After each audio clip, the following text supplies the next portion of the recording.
hingga peristiwa yang menjadi sorotan dunia. Karena siang hari adalah waktu yang tepat untuk menambah asupan informasi bernilai. Kompas Siang, setiap hari pukul 11 siang, live di Kompas TV, didukung oleh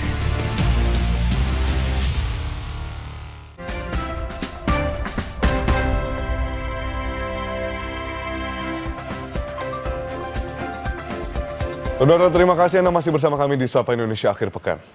Ratusan perenang menantang ganasnya arus Selat Madura dalam lomba renang memperingati HUT Kopaska TNI AL ke-63.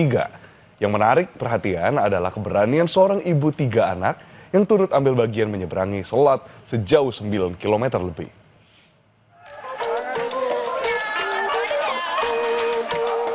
Eis, emak-emak asal Surabaya, berambisi menaklukkan Selat Madura. Ia sangat percaya diri meski saingannya para peserta lomba renang yang sudah terlatih. Eis mengaku sudah berlatih, termasuk membiasakan diri menggunakan snorkel dan sirip kaki. Meski tidak menargetkan juara, ia senang dan tertantang ikut lomba. Excited banget ya, apalagi saya ada di antara anak-anak muda yang usianya belasan tahun, bahkan usianya tuh seanak saya gitu ya. Tapi saya pengen challenge, saya tidak sedang berlomba dengan mereka, tapi sejatinya saya lagi berlomba dengan diri saya sendiri. Pengen ngebuktiin bisa nggak sih ibu-ibu punya anak 3, berat badannya juga yang kategori big size, sanggup nggak nih nyebrang ke Selat Madura. Jadi bismillah, apapun hasilnya, bangga sama diri saya sendiri, anggap aja. Lomba renang menembus Selat Madura diikuti hampir 800 peserta. Terik matahari, gelombang besar, dan arus kuat Selat Madura jadi tantangan. Lomba renang sepanjang 6 mil atau 9 km lebih dilaksanakan di Selat Madura dengan titik start di Dermaga Pelabuhan Kamal, Kabupaten Bangkalan, dan titik akhir di Mako Kormada 2, Surabaya. Untuk kegiatan ini ada 2 tempat, yaitu di Kamal, Dermaga SDP ini sebagai start lomba untuk para atlet, dan yang kedua di Mako Kormada 2 dalam ini Dermaga Madura sebagai finish atlet nanti. Hari ini untuk peserta TNI Polri bergabung dengan peserta umum. Lomba memperebutkan Piala Kepala Staf Angkatan Laut dalam rangka HUT Komando Pasukan Katak TNI AL serta Semarak Kemerdekaan Republik Indonesia. Tim Liputan Kompas TV.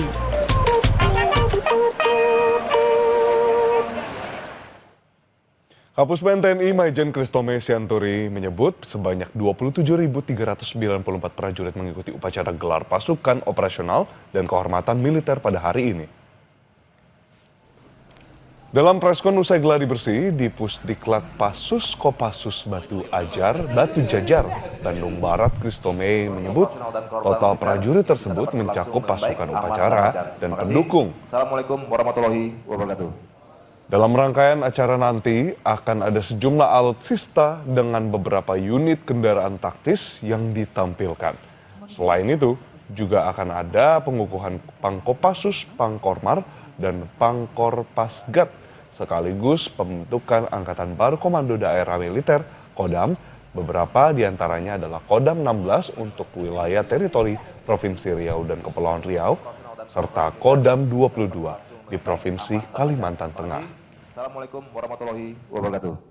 Rencana kegiatan itu sendiri akan dihadiri atau dipimpin langsung oleh Presiden Republik Indonesia Bapak Prabowo Subianto dan diikuti oleh 27.384 prajurit, ya, terdiri dari pasukan upacara dan pendukung, serta juga ada gelar alutsista kendaraan taktis yang akan ditampilkan sejumlah 152 unit yang diawaki oleh 388 orang.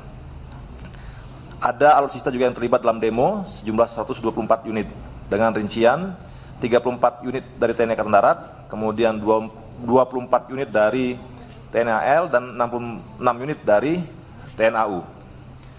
Selanjutnya pada kegiatan upacara besok hari Minggu ini juga akan diresmikan atau dikukuhkan beberapa satuan TNI. Ada validasi organisasi sesuai dengan Perpres 84 tahun 2025. Ya. Ada untuk TNI Angkatan Darat peningkatan status Danjen Kopassus menjadi Panglima Kopassus dan pembentukan 6 grup Kopassus. Saudara, untuk melihat dan mengupdate informasi dari kegiatan yang dilaksanakan di upacara gelar kehormatan militer yang berlangsung di Pusdiklat Pasus Kopassus Batu Jajar Kabupaten Bandung Barat, Jawa Barat, sudah ada jurnalis Kompas TV Nanda Aprilia dan juru kamera Riki Sultana. Nanda, lantas boleh dijelaskan seperti apa persiapan upacara gelar kehormatan militer yang digelar pada Minggu pagi ini dan apa saja kegiatan yang dilaksanakan dalam upacara gelar kehormatan ini?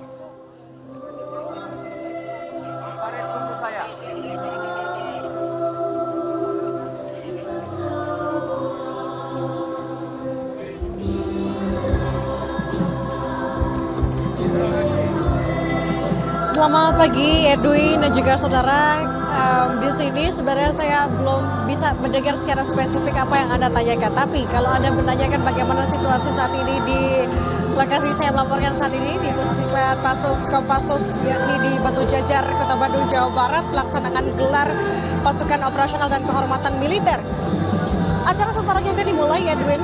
Prosesi pelatihan sudah dimulai sejak tadi sekitar pukul 5:30 pagi. Gladi bersih pun kembali dilakukan. Dan saat ini memang yang lagi ditunggu adalah Presiden Prabowo Subianto. Karena informasinya Presiden Prabowo Subianto sebentar lagi akan mendarat di lapangan Pusdiklat Pasus Kopassus. Saat ini berangkat dari Lanut Halim Perdana Kusuma menggunakan helikopter. Yang kemudian nanti setibanya di sini acara akan segera dimulai. Acara memang dimulai menurut rundown sekitar pukul 8. Dan juga saudara, kita akan lihat pelaksanaannya nanti seperti apa. Kalau misalkan saya tadi memantau beberapa tamu undangan VIP yang hadir cukup ramai sekali, Edwin dan juga saudara. Seperti halnya dari jajaran DPR, DPD, kemudian juga menteri dan wakil menteri ini hadir di sini. Tapi memang tadi saya melihat 15 sampai dengan 20 menit yang lalu posisi-posisi tempat duduk tadi masih kosong ya, memang seharusnya diduduki oleh menteri dan wakil menteri. Edwin dan juga saudara, semakin siang semakin pagi menuju ke siang semakin dipadati oleh tamu-tamu VIP. Kita akan menggambarkan kepada Anda oleh jurnalis Kompas TV Riki Sultana bagaimana situasi di lokasi venue panggung utama yang dimana gambar visual yang Anda saksikan saat ini adalah gambar di mana tempat visual yang memperlihatkan tamu undangan VIP yang hadir. Tadi kami melihat sekitar 15 sampai 20 menit yang lalu baru ada memang jajaran dari pihak Tentara Nasional Indonesia yang memang akan mendapatkan penghargaan ataupun yang memang menjadi pengisi dalam rangkaian acara hari ini. Karena Edwin dan juga saudara, hari ini cukup ramai dan juga cukup padat. Selain memang kita nanti akan disuguhkan akan adanya demonstrasi dari pasukan-pasukan dari 3 matra TNI kita, nanti juga akan ada penampilan pesawat tempur. Kita akan lihat juga sebenarnya bagaimana proses pengukuhan pelantikan beberapa satuan baru di tubuh TNI. Beberapa di antaranya, Edwin, saya akan sampaikan kepada Anda seperti halnya yang baru, yakni adanya Komando Pertahanan Udara Nasional, kemudian juga akan ada Komando Daerah Angkatan Laut, Komandan Daerah Angkatan Udara, Komandan Operasi Udara. Selain itu juga yang menarik dalam rangkaian hari ini yang tadi saya sampaikan kepada Anda, Edwin dan juga saudara, akan ada pelantikan dan juga pengukuhan. Salah satunya adalah Wakil Panglima TNI yang sampai dengan saat ini sebenarnya dari TNI belum menjelaskan, belum menjabarkan siapa yang sekiranya akan menduduki jabatan itu. Tapi kita sudah mendengar tersiar kabar nama salah satunya adalah Wakasat, Wakil Kepala Staf Angkatan Darat, yang memang digadang-gadang akan menduduki jabatan itu. Nah, memang belum ada statement resmi, tapi kalau saya melihat di sini sedang memantau sejak Jumat kemarin pada saat gladi bersih, kami melihat yang bersangkutan Wakasat TNI untuk berada mengikuti sesi latihan gladi bersih. Kita akan saksikan bersama bagaimana nanti apakah pelantikannya benar demikian atau tidak. Nah, Edwin dan juga saudara, hari ini cukup menarik sekali karena kenapa selain nanti ada pelantikan Panglima TNI, juga ada rangkaian-rangkaian lainnya seperti halnya adanya pemberian atau penganugerahan penghargaan kehormatan untuk beberapa jenderal ataupun beberapa purnawirawan TNI saat ini. Baik itu penghargaan kehormatan untuk bintang sakti ataupun penghargaan kehormatan untuk bintang 2, 3 sampai dengan 4. Untuk bintang 4, Edwin dan juga saudara, ini menarik karena dari 4 tokoh yang diamanatkan atau diberikan penghargaan ini, 2 diantaranya kita tahu. Salah satunya adalah Menhan Lejen Purnawirawan Syafri Samsudin. Nanti akan diberikan penugasan kehormatan Jenderal TNI Kehormatan. Kemudian tokoh kedua adalah Lejen Purnawirawan Muhammad Herindra. Beliau ini adalah Kepala Badan Intelijen Negara yang akan diberikan ke tanda Jenderal TNI Kehormatan. Nah, selain itu, Edwin dan juga saudara, tadi saya sampaikan ada beberapa hal yang baru yang akan dikukuhkan di hari ini atau diatur pada mode kasus di Batu Jajar. Seperti halnya nanti akan ada penambahan 6 kodam baru. Nah, ini menarik Edwin dan juga saudara karena kita tahu kalau di bawah naungan Tentara Nasional Indonesia itu diatur dalam salah satunya Perpres.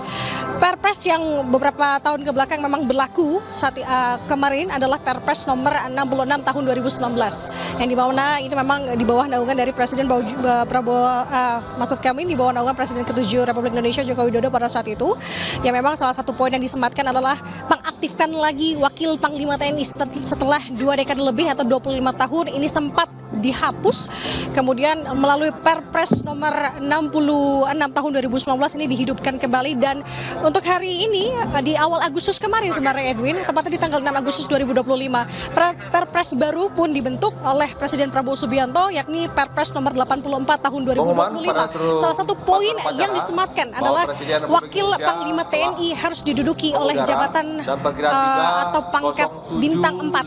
Nah, kita akan lihat bagaimana nanti apakah karena untuk posisi saat ini memang belum ada nama resmi, dan kalau misalkan melihat lagi selain itu ada dalam Perpres yang diatur dalam nomor 85 tahun 2025, 84 tahun 2025 Edwin, memang ada penambahan 6 kodam baru. Nah, ini menarik karena salah satu pengisi dari kodam ini adalah Kapuspen TNI, yakni Maijen Kristomei Sianturi yang nanti akan menduduki Pangdam 21, tepatnya Raden Inten yang membawahi wilayah Lampung dan juga Bengkulu. Selain itu ada juga penambahan lainnya Edwin dan juga saudara yang tentunya ini akan menarik sekali untuk kita lihat karena acara hari ini pelantik, selain itu juga akan ada pembentukan batalion teritorial pembangunan yakni oleh TNI AD yang dimana memang rencananya ini akan disebar di seluruh Indonesia untuk mendukung stabilitas dan juga pembangunan. Memang tersiar kabar sejak Juni 2025 kemarin Edwin akan ada rencana untuk penambahan Tantama sebanyak 24.000 orang di batalion teritorial pembangunan ini. Kemudian nanti juga akan dibagi menjadi kompi-kompi, yakni ada kompi pertanian, kompi peternakan, kompi medis, dan juga kompi zeni yang masing-masing memiliki fungsi dan juga tugasnya masing-masing. Seperti contoh, untuk kompi medis ini akan nantinya bertugas untuk melakukan pelayanan kesehatan untuk masyarakat, dan juga kompi zeni untuk membangun sarana dan juga prasarana. Tidak hanya itu Edwin dan juga saudara, nanti akan ada pembentukan grup komando, yakni ada sebanyak 6 total keseluruhan karena ada penambahan 3 di sini, yakni di grup komando pasukan khususnya yakni di Serang, Surakarta, dan juga markas komando Cijantung, Jakarta. Nanti berarti ada total 6, yakni grup 1 di Banten, grup 2 di Surakarta, grup 3 di Dumai, kemudian grup 4 di Penajam, dan grup 5 di Kendari, grup 6 di Timika, Papua Tengah.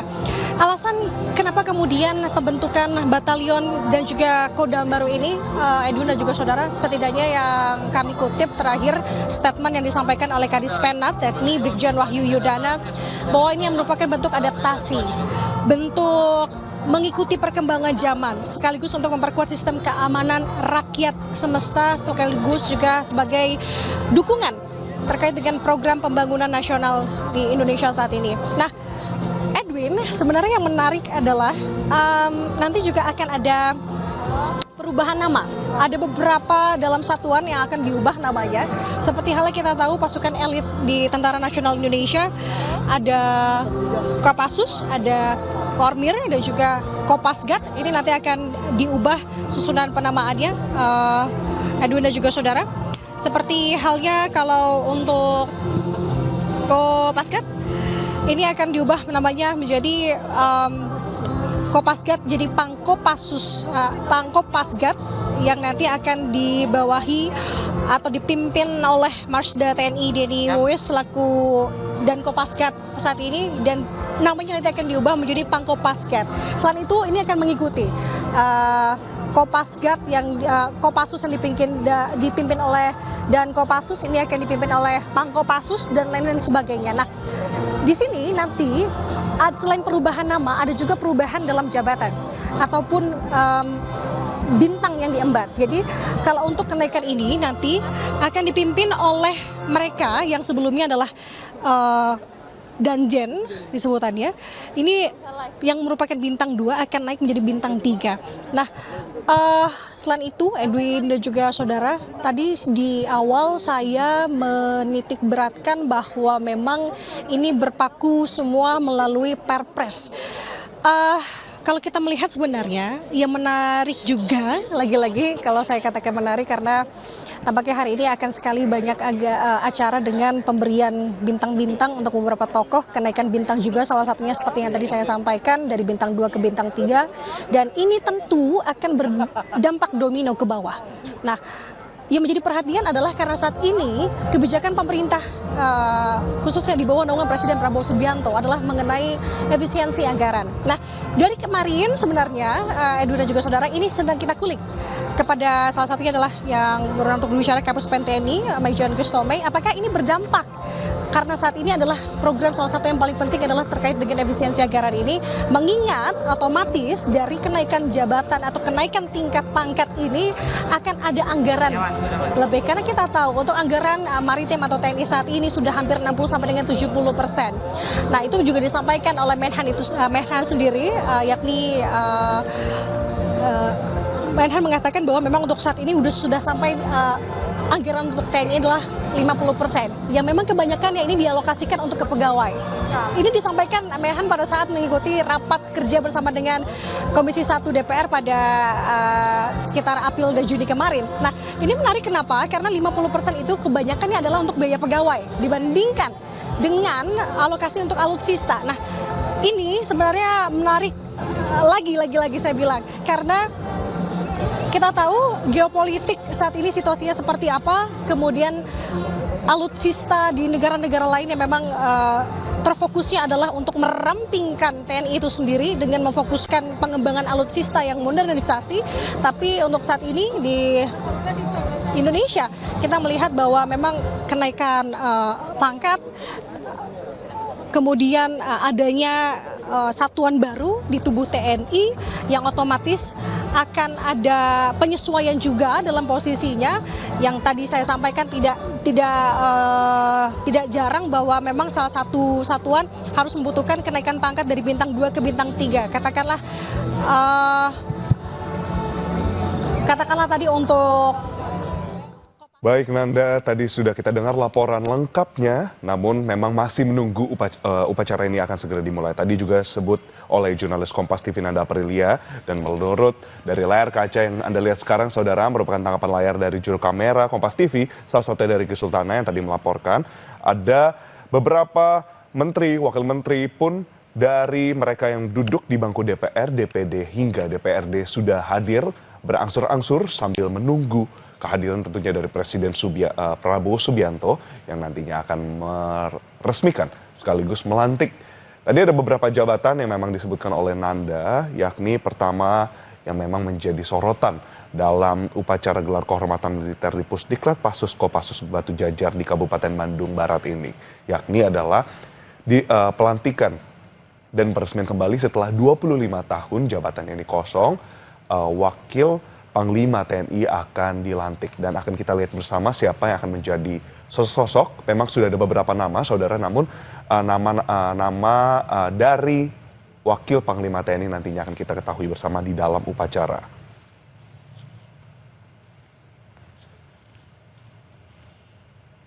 Saudara, usai jeda, kita akan kembali mengupdate informasi langsung dari upacara gelar pasukan dan kehormatan militer yang dihadiri Presiden Prabowo Subianto. Tetaplah bersama kami.